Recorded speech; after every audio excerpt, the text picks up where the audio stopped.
أعوذ بالله من الشيطان الرجيم. بسم الله الرحمن الرحيم.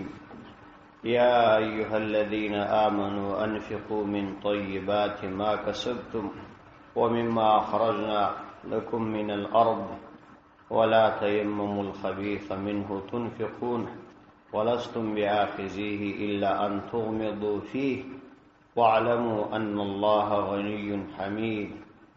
سورة بقرة آیات نمبر 220.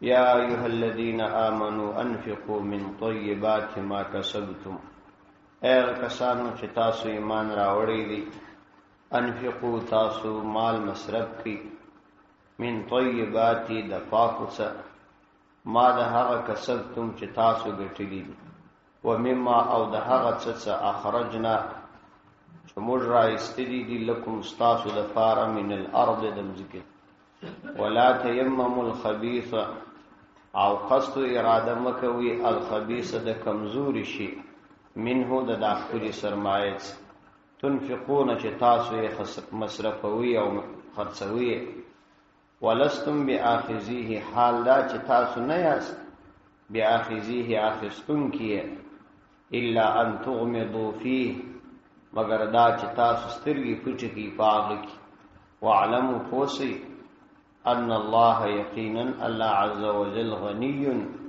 بے پروا ذات دی، حمید د حمد لائق دی. دا د انفاق په ارتباط باندې دوهم رکوع ده چې الله عز وجل خپل مؤمن بندگان په دې امر کوي چې تاسو د خپل رب په لار کې، د دین په لار کې خپل مال نفقه کوي، مصرف کوي. دا تقریبا او آیات ده، اوږده آیاتونه دي. په دې رکوع کې 15 خبرې راځي. ترغیب دی انفاق ته چې تاسو د خدای په لار کې مال نفقه کوي. دوم، بخل د شیطان کار دی، کوم سړی چې بخیل وي دا د شیطان عمل دی. او دریم، مال مصرفول د عقل مندانو خلکو کار دی. څلورم، پیغمبر علیه السلام ته تسلی ده. او پنځم، مصارف د صدقې بیان چې اصلي حقدار د دې مال د مصرفول څوک دي چې چاته باید ورکړل شي. یا ایها الذین آمنوا انفقوا من طیبات ما کسبتم، اے د ایمان خاوندانو، انفقوا تاسو نفقه کوئ پنیکو کارونو کې، من طیبات د پاکو شیانو څخه، ما هغه کسبتم چې تاسو یې کسب کړی وي، و مما اخرجنا لكم او د هغه څخه اخرجنا لكم چې موږ راایستلی دي تاسو لره، من الارض د مځکې څخه. من طیبات دو مطلب علما بیانوي، او د دې آیات شان نزول دا بیانوي چې پیغمبر علیه الصلاۃ والسلام ته بځینی کسان هغه منافقان او شدت بخل به ور باندې غالب وو، هغه په خپل مال کې هغه شی چې ډیر به کمزوري او د تبه څخه ګټه نه رسول، هغه کمزوري شی به راوړي او د الله تعالی په لار کې به مصرفاو. نو دا آیاتونه نازل سوله چې د ایمان د خاوندانو د پاره د هیڅ کله زیبا او لایق نه ده چې اعلی شی ځان تر اوګرځي او ادنا او ردی شی د خدای په لار کې مصرف کی، حالانکه آخرت او د الله عز وجل رضا د دنیا او د دنیا تر ټولو اسباب بهتره ده. نو دا آیاتونه نازل سو. طیبات په دې معنا باندې هم دي چې عمده شی تاسو د خدای عز وجل په لار کې نفقه کړی، او په معنا باندې د پاک او حلال هم دي، یعنی حلال شی د الله تعالی په لار کې نفقه کړی. من طیبات ما کسبتم، دا پاکیزه او عمده شیانو څخه، ما هغه کسبتم چې تاسو یې کسب کړی، یعنی چې تاسو ګټلی دي دنیوي کاروبار کې، چې تاسو کوم طیبات پاک حلال شان ګټلی دي، باغو کې چې عمده شی وي هغه د الله تعالی په لار کې نفقه کړی. بعض علماو د ما کسبتم د لفظ صدام راخستی دي چې الله تعالی فرمایي چې تاسو کوم شی ګټلی وي، تاسو د هغه څخه خپل د الله تعالی په لار کې مال نفقه کړی. نو کوم شی چې ستا کسب وي او ستا د کسب په ذریعه ته وګټې، نو هغه ستا ملک بلل کیږي. او بیا ته په خپل ملکی د خپل اراده مطابق تصرفات کوای شي په شرعي حدود کې دننه نو زموږ د امام ابو حنیفه رحمت الله علیه د مذهب ځین علما د دې صدا مسله را باسي چې اولاد هم د پلار کسب دي او پلار ته جائز ده چې د اولاد د مال څخه فرق وکړي څومره چې د دوه ته ضرورت وي ځکه چې دام د اولاد هم د خپل پلار کسب دي امام قرطبی رحمت الله علیه یو حدیث را نقل کړی وایي چې پیغمبر علیه السلام فرمایل اولادکم من طیب اکسابکم تاسو اولادونه تاسو هغه عمده ګټه ده فکلوا من اموال اولادکم نو تاسو د خپل اولادونو د مالو څخه خوراک وکړي هنیئا په صحیح طریقه باندې یعنی تاسو ته د دې جواز تا چې دا هغه څخه خوراک وکړي ومما اخرجنا لكم من الارض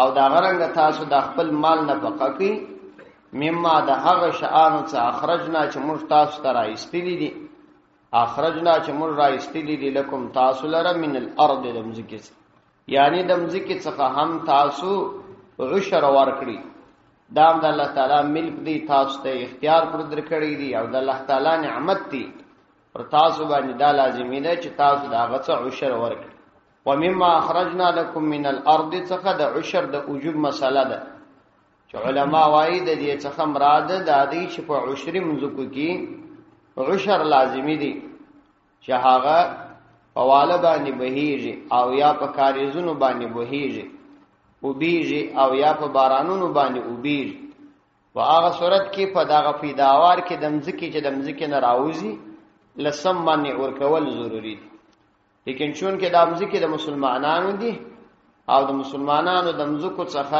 دا یو قسم مالی عبادت دی دا یو ټیکس او مالیه نه د پردوی باندې شودل سوی نو الله تعالی په دې باندې ثواب هم ورکړي یو خراجم ذکی دي خراجم ذکی هغه مځکه توای چې د اسلامي حکومت د فاصخه کوم چا تا ورکړل شي هغه خلکو ته چې هغه ذمہ اهل ذمہ وي او یا د هغه مځکه وی اسلامي حکومت یې فتح کړي او بیا غوي توای چې تاسو پر خپل مځکو اوسېږي لیکن تاسو به اسلامي حکومت ته دومره جزیه زموږ استاد په اصطلاح کې ججا ورکوي نو بیا به هغه دا ورکوي نو هغه بیا خراجم ذکی دي چې دا حکومت ته فاصخه ور باندې ټیکس او یا مالیه لويږي نو هغه به عبادت نه دي ومما اخرجنا لكم من الارض او د هغه څه چې موږ راایستلی دي تاسو لره من الارض د مځکې څخه ولا تيمموا الخبيث منه تنفقون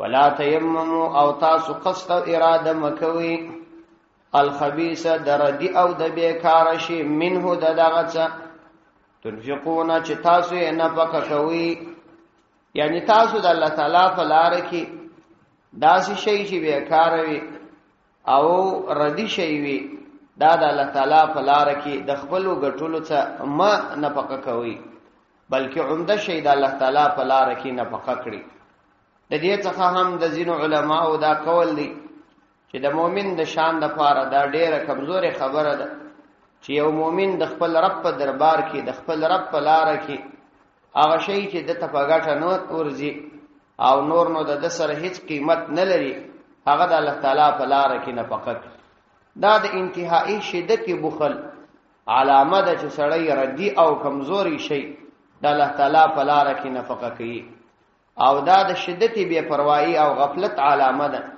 او د آخرت سره د عدم تعلق علامه ده چې سړی پر خپل رب باندې دومره کلکه عقیده او ایمان نه لري چې د خپل رب په دربار کې عمده او سم شي خیرات کې بلکې کمزوري شي چې د خپل په اخستلو باندې شرمېږي یعنی که یو څوک دته په تحفه کې ورکړي دا غشي او یا یو څوک دته په خیرات کې ورکړي نو دای به د هغه په خاطر باندې سترګي باندې پوټي کې یعنی اسی بیا په یو تکلیف کې قبول کې نو دا غس شي د الله تعالی په لار کې مصرفول دا ډېر کمزوري صفت پر مسلمان باندې د دې څخه ځان ساتل ضروری دي ولا تيمموا او تاسو اراده او قسم کوي الخبيث دردي او بیکار شي منه د داخلو غټلو څخه تنفقون چې تاسو یې نه پک کوي حال دا چې ولستم تاسو نه یاس بیا اخذیه اخستون کیه، یعنی تاسو خپل د دغه شی کچیر دغه شی تاسو ته یو څوک درکړي،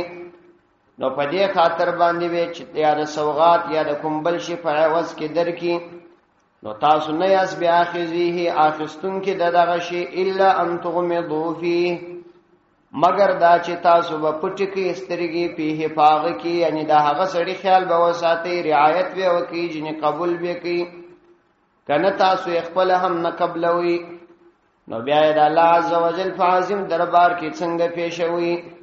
وعلموا فوسی ان الله یقینا الله عزوجل غنی بنیاز ذات دی، چې د داسې ناکاره شانو څخه الله عزوجل ناراضي کیږي. حمید د تعریف لایق دی، فذات او صفاتو کې کامل دی، نو په دربار کې هم قیمتي او کامل شی مصرف کوي. الشیطان یعدکم الفقر ویأمرکم بالفحشاء، الشیطان شیطان یعدکم تاسو توعد درکوي الفقر د فقر، ویأمرکم او امر کوي تاسو بالفحشاء په فحشا کارونو سره. والله اعلی عز وجل یعدکم وعد درکوي تاسو ته مغفرتا د بخشنی منه د خپل طرفه، وفضلا او د بالا بود. والله اعلی عز وجل واسع فراخی را وستونکی دی، د فراخی خاوند دی، علیم کامل علم لرونکی دی. الشیطان یعدکم الفقر، شیطان تاسو ته وعده درکي الفقر د فقر، ویامرکم بالفحشاء او تاسو امر کوي په فحشاء او بے حیايي سره. یعنی کچيري د یو کس د یو مسلمان په ځړ کې دا وهم پیدا شو چې کما مال د الله تعالی په لار کې مصرف کړي، نو په دې وجه باندې بس ما مال دا خراب سي کم بسي، نو دا دې په دې باندې پوسي چې دا خبره شیطان د پزړ کې ورا چولې، او پر دا انسان باندې شیطان غالب دی. او کچيري د انسان سره دا فکر او سوچ پیداو چې زباید چاته مال ور نکړم بیل دې می مال زیاتیږي نه بخیلو، نو بدی دی پوسی چې دا خبره شیطان د په زړه کې ورا چولې، دا شیطانی الهام دی یا شیطانی خبره ده چې د په زړه کې لویدلې.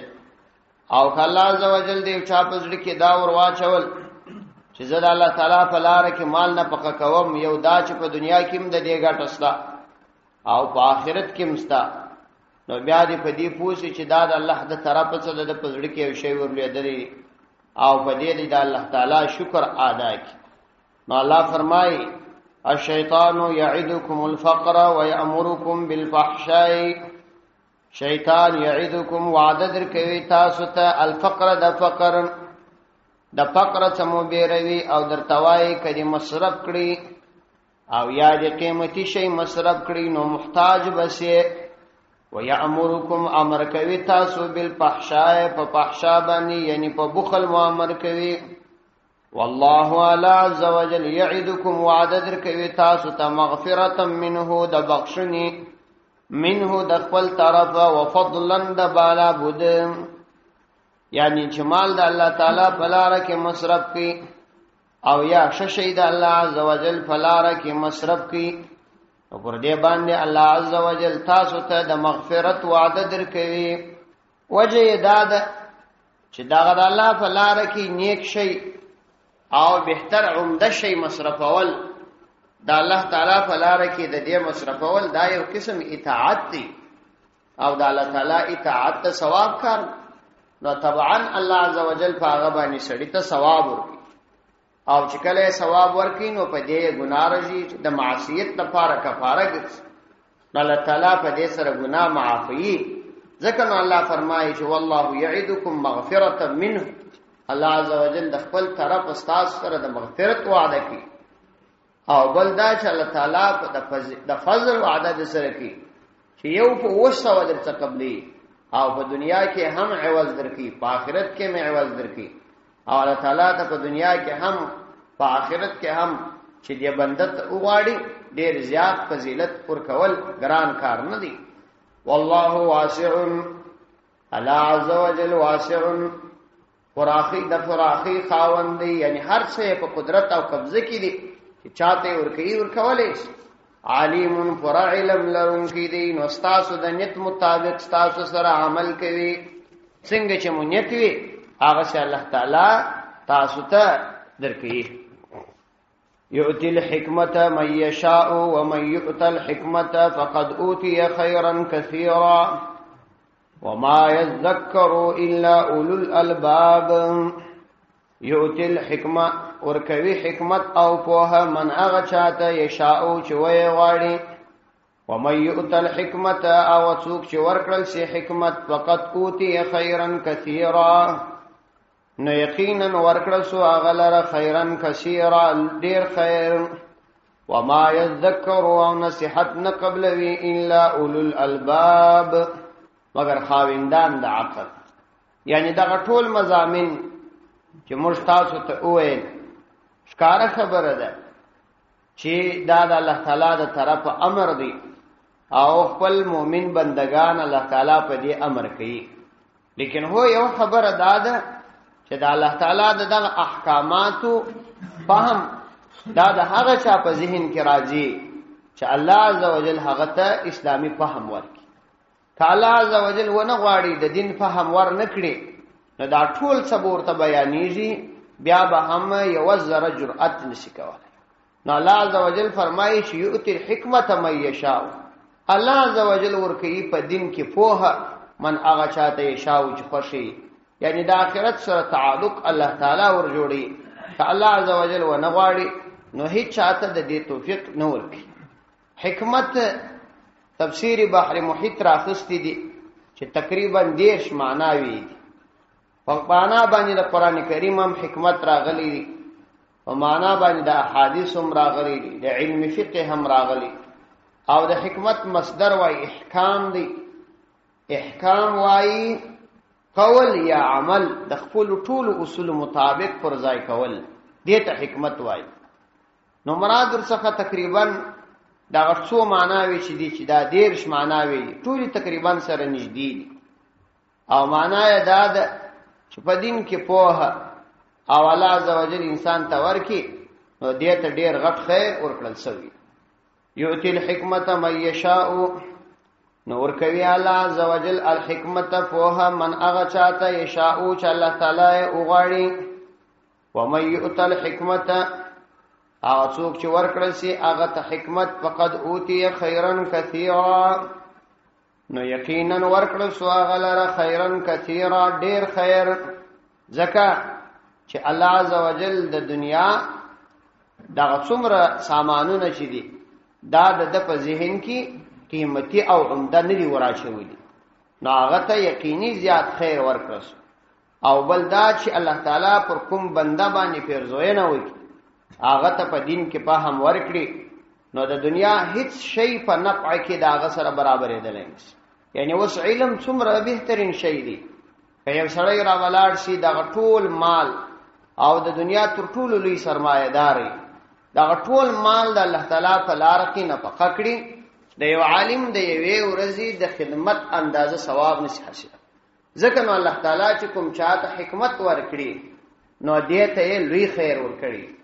دا په دې خاطر باندې چې په دنیا کې څومره شان دي دا هیڅ شی هم برابر نشي جوړېدای.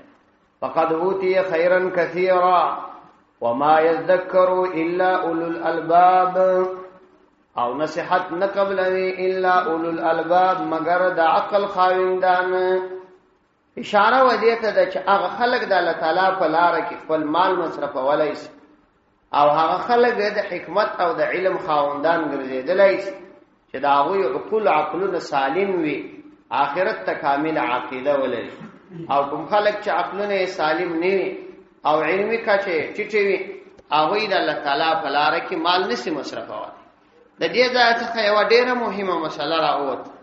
ډیر ځله به تاسو ته دا فکر پیدای چې پلانې کس دومره مالدار او سرمایه‌دار سړی دی په دې د الله تعالی په لار کې یو رقم نشي مصرفوالای.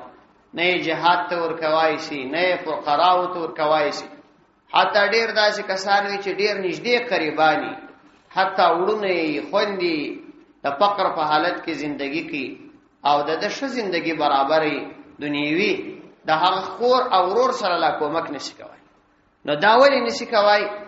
دا اصل الله تعالی نه غوښتي چې دوی ته ورکړي، دا د انسان زړه د الله تعالی په قبضه کې دی. حدیث کې راځي پیغمبر علیه السلام فرمایي ان قلوب بني آدم بین اصبعین من اصابع الرحمن، چې دا انسانانو زړونه دا د الله تعالی د مبارکو ګوتو بلا کیف په دو ګوتو باندې دي، یصرفها کیف یشاء، الله تعالی اړي څنګه چې غواړي. نو د ځینو انسانانو زړونه الله تعالی نه اړولي، هغه د دې توفیق نه ورکي. لیکن کله چې بیا سړی د عامه ژوندۍ ته وګوري، نو عامه ژوندۍ بیا د دین په خلاف استعمالي، یعنی دای چې څومره پیسې په ناروا او مصرفولای شي، په غلطو کارونو باندې یا مصرفولای شي، دا هغه لسمه حساب په دین باندې نشي مصرف. الان کې دا څه نه دی چې دا پیسې اوس پرده باندې دا سې ډېری ګرانی نه دی ور باندې، ولې خو دې پر ناروا مصرفي، خدا الله تعالی د دې توفیق نه ورکړي.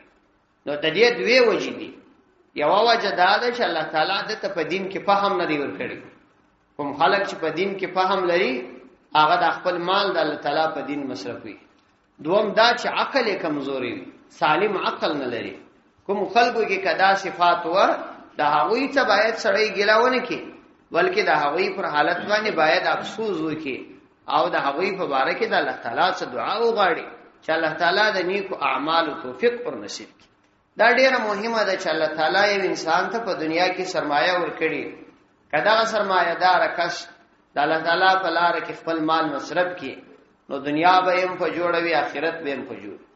پیغمبر علیه الصلاۃ والسلام ته څو غریب انصار صحابه راغله، شکایت ورته وکړي چې دغه اغنیا صحابه چې دي هغه خو زموږ څخه په ډیرو درجاتو کې مختص، یو دا چې هغه په جهاد کې مال مصرفي، خپلم په جهاد کې شرکت کوي. نو موږ کو په جهاد کې شرکت وکړو، لیکن دا مال چې مصرفي دا به څنګه وکړو؟ مال کو موږ نه لرو. هغه عمره ته ځي، جهاد کوي، حج ته ځي، او موږ د دې طاقت نه لرو. هغه د فقراو سره کومک کوي.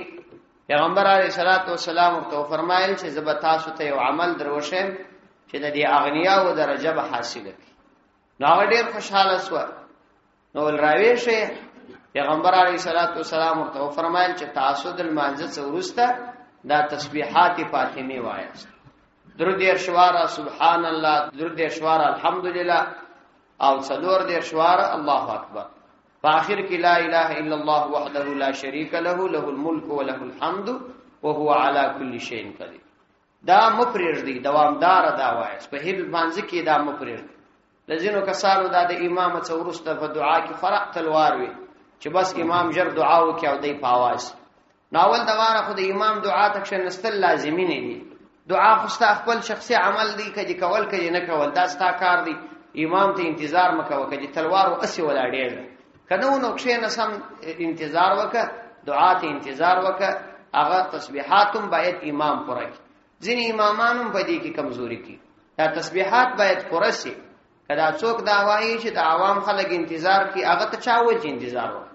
دا دعا خو چې صلاح وګرځېدي د امام او د مقتدی تر مابین تعلق قطع سبحانه.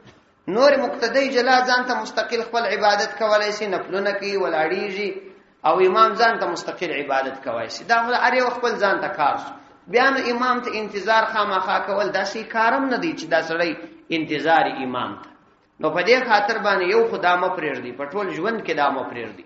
کله سفر په حالت کې یاست، کله حضر په حالت کې یاست، چې هر څومره متلواري 15 دقیقې وخت نه اخلي، لیکن انتهایی لوی ثواب لري. نو بیا چې کله دې دا کار شروع کړي، د فقراو او صحابه کرام پیغمبر علیه الصلاۃ والسلام پر شودلی دعاګانو باندې عمل شروع کړ. هغه اغنیا صحابه خبر شو او هم دا کار شروع. نو بیا دغه فقرا صحابه را پیغمبر علیه الصلاۃ والسلام ته شکایت وکړه چې دا خدایم خبر خپل وس پښتو. پیغمبر علیه السلام ورته ذالک فضل الله یؤتیه من یشاء. دا د الله تعالی فضل دی چې چاته ورکې نو ورکې. نو اوس کچیر الله تعالی پر خپل یو بنده باندې د مال په اعتبار دا فضل کړی وي، شمال ور کړی او دنیوي زندگی برابر وي، د اسباب په اعتبار د ګرمۍ په وخت کې د ګرمۍ اسباب برابر وي، او د یخ په وخت کې د یخ اسباب برابر وي، د اطمینان ژوند الله ورکړي، خدای د الله تعالی د دین د لپاره خپل مال مصرفوي نو په آخرت هم حاصل کی. دې سړي خو په دنیا کې تکلیف ولیدي نه په آخرت کې. په لوی لاس باندې په ورکړي مال باندې خپل آخرت خرابول دا څومره بی عقلی.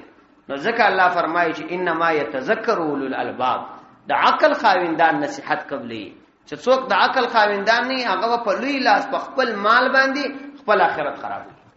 وما انفقتم من نفقة او نذرتم من نذر فإن الله يعلمه وما للظالمين من انصار. وما انفقتم من نفقة او هغه چې تاسو یې نفقه کوي، من نفقة خیرات، او نذرتم یا تاسو نظر کوي، من نظر سنظر، فإن الله یقینا الله عز وجل يعلمه فاغبان فوهیږي. وما للظالمین او نست ظالمان لرا من انصار کوم مددگار. یعنی که تاسو یو شی د الله تعالی په لار کې مصرفوي او یا کوم نظر تاسو یې شي، یا مالی نظر وي یا بدنی نظر وي یا معین وي یا غیر معین وي، تاسو یو نظر منلی وي، نو الله تعالی په دې ټول باندې علم لري.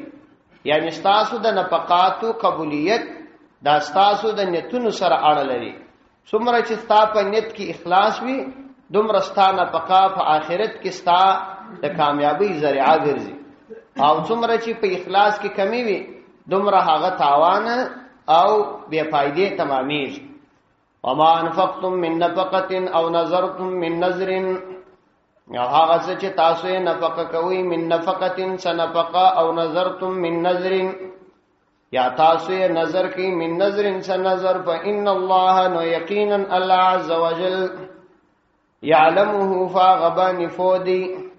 وما للظالمین نست ظالمان لرا من انصار کوم مددگار د قیامت په ورځ باندې. یعنی کوم څوک چې په نیت کې اخلاص ونه لري، د ریا لپاره عمل کوي یا د عمده شي د سره سره ردی شي د الله تعالی په لار کې مصرفوي، نو دا کسان خو ظالمان دي او ظالمانو لره د قیامت په ورځ هیڅ مددگار او کومکی نشته.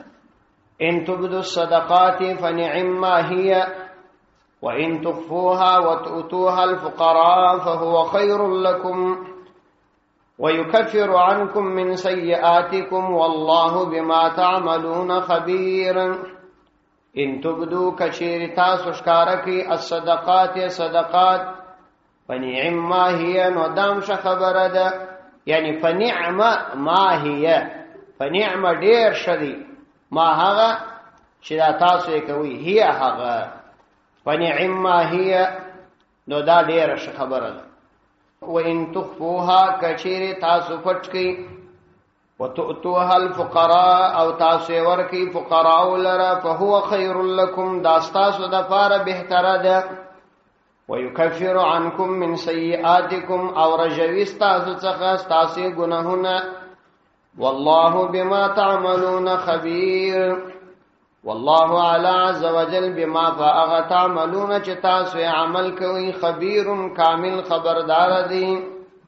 ان تبدوا الصدقات فنعما هي، دلته یو عمده قاعده بیانې، هغه دا ده چې صدقات پر دوه قسمه دي، یو صدقات نافله دي او یو صدقات فرضیه دي.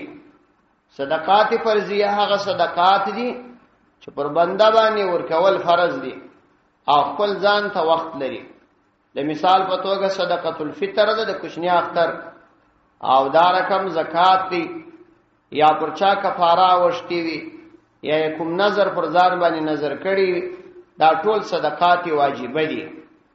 او یو صدقات نافله دي، خپل مال الله تعالی په لار کې بیل دي چې پر تا باندې یا فرض کړل شوی یا واجب کړل شوی مصرفه، دا صدقات نافله دي. نو پدې کې دا افضل خبره تر ټولو دا ده چې دا په پټه باندې ورکړل شي.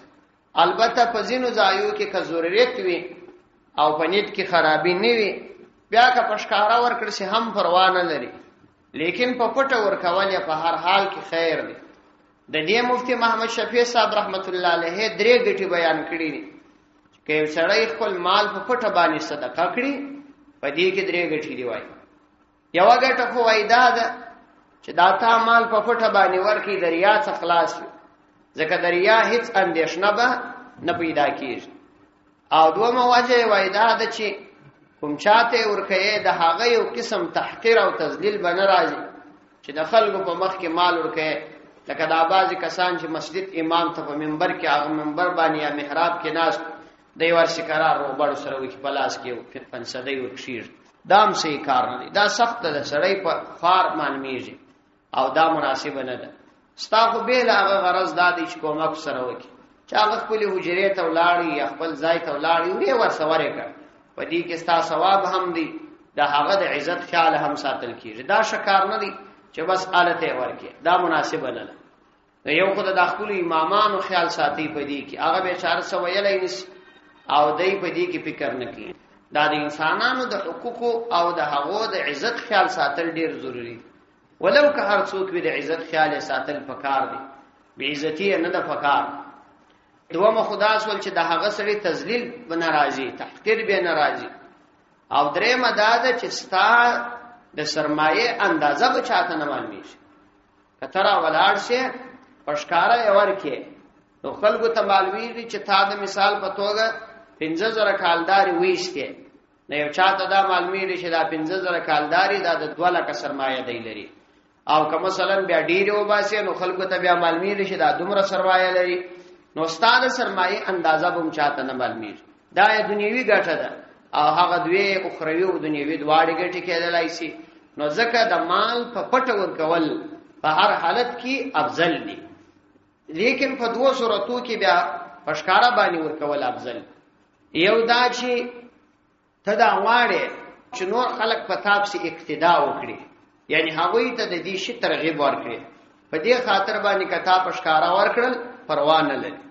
او بل د دې د پاره چې خلکو ته دا په ذهن کې ورکړل شي چې دا د الله تعالی حق پر ما باندې او زه مجبور وم چې دا به نور کول، دا د ځان کمال نه بولم، په دا دوه صورتو باندې ورکول بیا پروا نه لري. خو په هر حال په پټه ورکول افضل دي. د قران کریم د دې آیاتو سم دا معلومیږي. ان تبدو صدقات کچیره تاسو ښکارا کی الصدقات صدقات یعنی پښکارا ورکړي، فنعما هي نو دام ش خبره ده. نعمه ما یغه مخصوص بالمدح یغه تمیز دی او هي مخصوص بالمدح دی. فنعما هي وان تخفوها او کچیره تاسو دا صدقات پټکی وتؤتوها او ورکی تاسو الفقراء فقراء ته وهو خير لكم نو دا ډیر غوړه او بهتر دی لكم تاسو د فاره دا ډیر بهتر دی. ويكفر عنكم من سيئاتكم او لری کوي د دې په برکت باندې الله عز وجل تاسو څخه من سيئاتكم تاسو ګناهونه په دې باندې الله تعالی تاسو ګناهونه دارجي. علماء لیکلي دي چې کوم څوک خپل مال الله تعالی په لار کې نه پکې کوي او فقراو ته ورکي، الله تعالی به د درو عمده بیماری څخه حفاظت وکړي.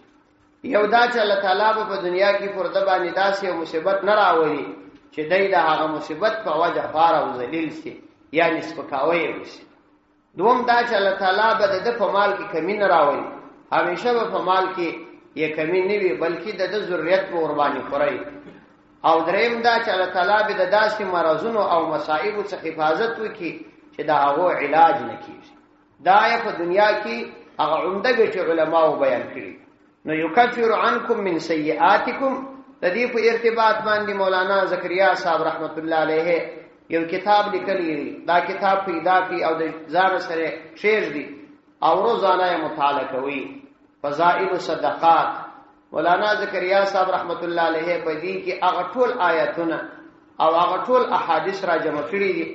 پیغمبر علیه الصلاۃ والسلام خپل امت ته د مال د مصرفولو ترغیب ورکړي او هغه ټول احادیث او آیاتونه را جمع کړي دي چې د بخیلانو په بدی کې راغلي او د علماء واقعات د امت د سلف او د صحابه کرام واقعات چې خپل مالونه څنګه د الله تعالی په لار کې نفقه کړي او دا غننګ د زاهدانو خلقو احوال. ډیر بهترین کتاب دی، تقریبا ډیر فند کتاب دی. دا کتاب د ځان سره وساتي او ګوري. ويكفر عنكم من سيئاتكم والله بما تعملون خبير. والله الله عز وجل بما فاغ تعملون چې تاسو یې عمل کوي خبير کامل خبردار دی. الله عز وجل رستاسو د اعمال خبر استا. ليس عليك هداهم ولكن الله يهدي من يشاء وما تنفقوا من خير فلأنفسكم وما تنفقون إلا ابتغاء وجه الله وما تنفقوا من خير يوفى إليكم وأنتم لا تظلمون. ليس نست عليك پرتابانی ای پیغمبر علیہ السلام هداهم داوی هدایت ولكن الله لیکن الله عز وجل يهدي هدایت کوي من اغه چاته یشاء چوي غاړي وما تنفقوا من خير اغه شي چې تاسو یې نفقه کوي من خير مال فلانفسكم دخلوا زانو د فارمدي وما تنفقون الا ابتغاء وجه الله تاسو یې مصرفوي الا ابتغاء مگر د پاره د تلاش وجه الله د الله د رضا وما تنفقوا من خير او هغه چې تاسو یې نفقه کوي من خير کوم مال يوفى اليكم فربد لا يدر کول کېږي تاسو لره وانتم لا تظلمون حال دا چې پر تاسو ظلم نه کول کېږي. ليس عليك نست پرتا باندې د دې آیات شان نزول دادي چې په نفلي صدقات کې خدا جائز ده چې سړی کافر تم ورکی هغه کافر چې حربي کافر نه وي نفلي صدقه دا روا ده چې هغه تم سړی ورکی. البته واجبه صدقات کافر ته روا نه دي مثلا زکات دی یا د کفاره پیسې دي نو دا جائز نه ده چې سړی و کافر ته ورکی هغه که حربي کافر وي او که ذمي کافر وي. ذمي کافر هغه دی چې اسلامي ملک هغه ته په خپل ملک قانوني اجازه ورکړي لکه د ازمون په ملک کې چې دا سکانو هندوان اوسېږي نو دا ذمي کافران دي دغه ته دا واجبات صدقات ورکول دا جائز نه دي دا نشي کېږي. او فاتس نفلي صدقات دا جائز دي دا روا دي چې سړی ورکی البته کې څوک مسایه یا مسایه ته خو به خور کول بلکې ثواب هم ډیر لري ادا مسایتوب حق به ادا شي. نو پیغمبر علیه الصلاۃ والسلام صحابه کرام ځینې کافرانو ته صدقات په دې خاطر نه ورکول چې هغه به بار ایمان راوړي. یعنی یو وخت خدا سي وو چې د بیا علیه الصلاۃ والسلام د دې زکات ځینې مالونه و دوی ته ورکول چې هغه مؤلفه القلوب و چې دا وې زړونه و دې دین ته مایل شي. یو صورت به داسي وو چې دا نفلي صدقات به نه ورکول. ځینې صحابه کرام هم داسي کول د پیغمبر علیه الصلاۃ والسلام هم دا خوښو چې کېدلای شي په دې وجه باندې بدی اسلام ته مائل شي چې ایمان راوړي نو دی بوای چې ګوره د ایمان په وجه راکی چې ایمان مونږ راوړي نو نه راکی. نو په دې خاطر باندې دوی د صدقات نافله پر هغه بند کړي و. الله تعالی په دې آیات کې پیغمبر علی السلام ته دا فرمایي چې دا د دې هدایت خو ستاسو مداري نه ده ستاسو مداري خدا ده چې دوی ته پیغام ورسه دا چې دوی هدایت باندې راضي کنه راضي د الله تعالی کار. نو مقصود دا دی چې تخپل هغه نفلي صدقات کده دوی ضرورت ورکوي او په دا فکر باندې چې کېدای شي دی به ایمان راوړي دا غلیری وش تدبیر ورته سنجول دا پرېږد. ليس عليك هداهم ليس نست عليك پرتابانی یعنی پرتا واجب او فرض نه ده هداهم د دوی هدایت چې دومره وش تدبیر دی ورته یشي دی ولکن الله لیکن الله عز وجل يهدي هدایت کوي من هغه چاته یشاء چې وای غواړي. الله عز وجل چې چاته وغواړي نو هغه ته به هدایت وکړي. نو ستا کار خو ای پیغمبر علی السلام فقط هدایت او رسول دی کله دوی څخه څوک په هدایت راسي یا نشرا او دا هدایت رسول پر دې ممانعت باندې موقوف نه دی. یعنی ستا کار خو هدایت دی هدایت رسول دی کار دی نو هدایت خو تا ورسوي دا خو نه لازمه چې د هدایت در رسول د پاره بخامخه تاوی ته نفلی صدقات هم نه ورکه نو دا خو نه ضروری. وما تنفقوا من خير فلانفسكم او اے مسلمانانو چې تاسو مصرفوي من خير کوم مال خیر په معنا باندې د مال دی دوه درې ځای نورم په قران کریم کې استعمال شوی. وانه لحب الخير لشديد یقینا دا انسان د مال د محبت سره انتهایی سخت دی. وما تنفقوا من خير او هغه څه چې تاسو یې نه پک کوي اے مسلمانانو من خير خیر یعنی مال فلانفسکم د خپل ځانو د پاره کوي یعنی په دې کې ستاسو خپل فائدہ ده الله تعالی ته د دې څه ضرورت دی الله تعالی مال دی تا ته درکړی دی او ستا مال الله تعالی په تا باندې مصرفي ستا د ګټې د پاره پر انفسکم نو ستاسو د پاره دی او هغه فائدہ یې ده وما تنفقون او تاسو نه مصرفوي الا ابتغاء وجه الله مگر د الله تعالی د رضا د حاصله ولود د پاره چې تاسو د الله تعالی رضا ور باندې حاصله کی چې ثواب یې الله تعالی در زیات کی تاسو د الله تعالی د رضا د پاره حاصله وي نو چې کله تاسو نفلی صدقات د خدای د رضا د پاره ورکوي نو بیا خو هر حاجتمن ته ورکي چې حاجت ایوي نو دلته یوازې د مسلمان تخصیص کول چې یوازې به خامخا مسلمان ته ورکوي او ځینی کافر ته بیلور کې هغه پرې څه اړه ده وما تنفقوا من خير يوفى اليكم وما اغا تنفقوا چې تاسو یې نفقه کوي من خير مال يوفى اليكم پورا حصہ درکول کیږي الیکم تاسو لره یعنی الله تعالی داغه په عوض کې تاسو ته پورا ثواب درکې په آخرت کې وانتم لا تظلمون او حال دا چې پر تاسو به ظلم نه کول کیږي چې الله تعالی و پر تاسو باندې ظلم وکي یعنی تاسو په ثواب کې به کمی راولي دا څه نه کیږي بلکې د خپل ثواب طمع کوي که فقرا کافران وي که مؤمنان وي د شرعي اصول مطابق خپل مال فاغوي نه بققي للفقراء الذين احصروا في سبيل الله لا يستطيعون ضربا في الارض يحسبهم الجاهل اغنياء من التعفف تعرفهم بسيماهم لا يسألون الناس إلحافا وما تنفقوا من خير فإن الله به عليم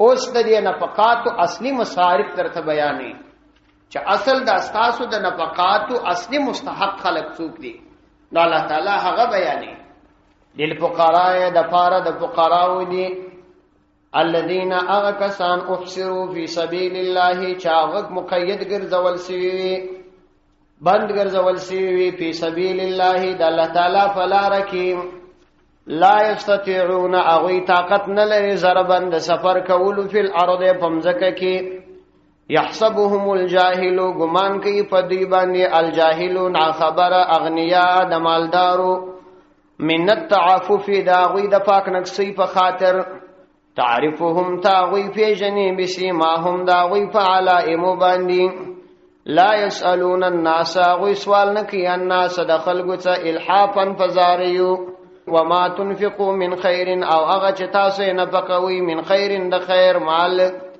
فإن الله يقينا الله عز وجل به فاغبان عليم فرع علم لرون کیدی دلته دا مبتدا محذوف ده یعنی الصدقات للفقراء دا صدقات دا د فار د فقراء دا صدقات وای په اصل کې للفقراء الذين دا اغه فقراء د فار دي احصروا في سبيل الله چې دا الله تعالی په لار کې بند کړل شي تعریف ورسته تفسیر خپل دا ورسته آیات کې چې بند کړل شي دا الله په لار کې څه معنا دا معنا چې لا یستطيعون ضربا في الارض اغوی طاقت نه لري د سفر کولو په الارض پمځکه کې یعنی د دنیا او کسب او د کار د فار اغوی مختلفو علاقو ته سفر نشي کوي بلکې هغه د دین په خدمت کې اختوي او د دین د خدمت په وجه باندې د دنیوي معاشره ګرځېدلی نو دغه خلک فقرا او اصل مستحق د دین خپل صدقات او داخله دي دا صدقات په اصل کې للفقراء الذين دهغه فقرا او د فارد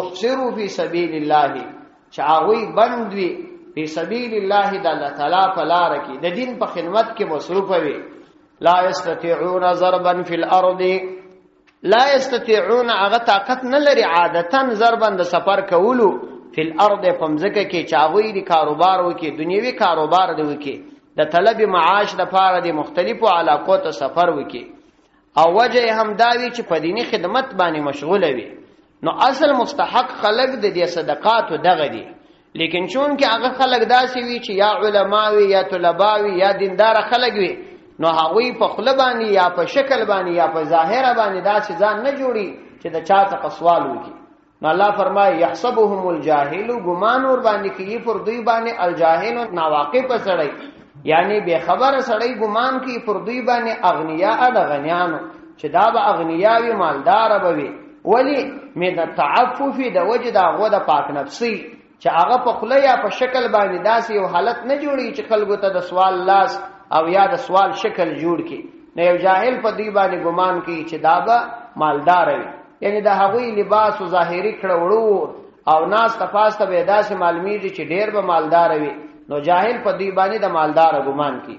يحسبهم الجاهل اغنياء من التعفف تعرفهم تاوي پیجنې بسیماهم داوی په علائم باندې، یعنی ته د هغوی د پاره باید تحقیق وکې، ته هغوی پیجنې په علائم باندې. مطلب دا چې لباس د کور حالت دنیوي کاروبار ته وګوره چې هغه کوم کاروبار لري که نه لري، او یو دنیوي بل مصرفیت لري که نه لري. که نه لري خو معنا یې داغه ده چې هغه د دنیا کاروبار نه لري، نو اصل مستحق یې هغه دي. تعریفهم تفیجنې هغوی بسیماهم داغوی په علائم باندې، په لباس باندې، په کورني ژوندانه باندې، او یادا چې دنیوي کاروبار نه لري.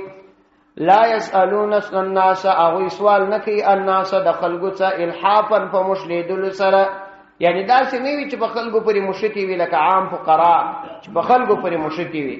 نو په دې خاطر باندې خلک ظاهره نسی معلومولای، بلکې خلکو ته دا ضروري ده چې تحقیق یې وکړي. وما تنفقوا من خیر، او هغه مال چې تاسو یې نفقه کوي، وما هغه تنفقوا چې تاسو یې نفقه کوي من خیر، خیر یعنی مال تاسو چې د الله تعالی په لار کې کوم مال نفقه کوي د خلکو د خدمت لپاره ورکړي. فإن الله به علیم، یقینا الله عز وجل پاغه باندې عالم دی چې د دې په ورکولو کې زیات ثواب ورکوي. نو اصل مستحق الله تعالی د دې نفلی صدقات یا د واجبه صدقات دغه خلق بیان کړل. په دې کې څو ګټې دي.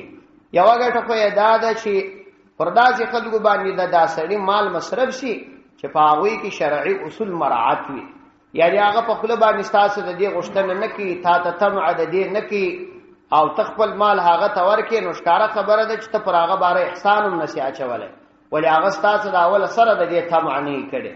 نو د احسان مخه ونیول شوه. او بل دا چې هغه داسې خلک نه وي چې عام اواره خلک وي چې یو سړی تنګولی شي، نو د هغوی د علمي وقار یا د دینداري په خاطر باندې یو څوک هغه تنګولی هم نشي. نو ستا د دې مخه هم ونیول شول چې ته یې تنګ کړې او سبا ستا عباداتو ته یا نفلي صدقاتو ته تاوان پیش. او دریم دا چې ستا دغه نفلي صدقه په جاریه صدقه باندې بدلیږي چې هغه د دین په خدمت کې اخته وي او الله تعالی د هغه شو وضاحت وکړي. یعنی یو چا به د دې څخه یوازې مجاهدین مراده، لیکن قرآن دا هغه شو وضاحت وکړي چې لا یستطيعون ضربا فی الارض، هغه په مځکه کې د تک کولو طاقت نه لري، یعنی تجارت نه کوي. نو یو هغه خلک ځینې مرادي چې په دینی خدماتو باندې مصروف وي. او الله تعالی فرمایي چې تاسو خپل مال د الله په لار کې نفقه کوئ، الله په دې علم لري، الله ته معلومه ده چې ته په کوم نیت باندې ورکوې. الذين ينفقون اموالهم بالليل والنهار سرا وعلانية ولهم اجرهم عند ربهم ولا خوف عليهم ولا هم يحزنون. الذين اكسان ينفقون اموالهم چاغنه پک کوي خپل مالونه بالليل د شپې والنهار او د ورځې سرا فپټ باندې وعلانيه او پشکار باندې، یعنی په هر حالت کې د الله تعالی په لار کې مال نه پک کوي.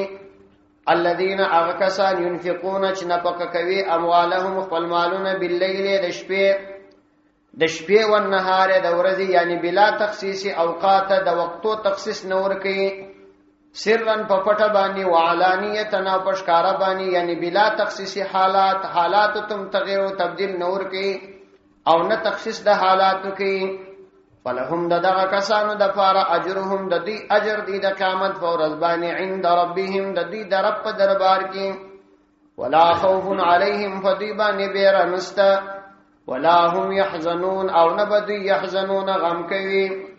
د دې آیاتو څخه دا معلومه سول چې د مال د نفقه کولو د پاره کوم وخت ټاکل شوی نه. په هر وخت کې تخپل مال د الله تعالی په لار کې نفقه کولای شي، په پټه باندې پشکارا باندې د شپې او د ورځې، نه تخصیص د اوقات استا نه تخصیص د حالات استا. روح المانی د دې آیات په شان نزول کې لیکلي دي چې دا آیات د صدیق اکبر ابو بکر صدیق رضی الله عنه مبارک نازل شوی. وایي چې کله دا آیات نازل شو یا د دې آیات د نزول نمخ کې 40,000 دینار راواخسنه، 10,000 د ورځې صدقه کړه او 10,000 د شپې صدقه کړه. لزره په ښکارا او لزره په پټه. نو الله عزوجل د هغه په شان کې د آیاتونه نازل کړل. دي کې مؤمنانو ته د دې ترغیب دی چې تاسو خپل آخرت د مال په مصرفولو باندې حاصل کړئ. صدق الله.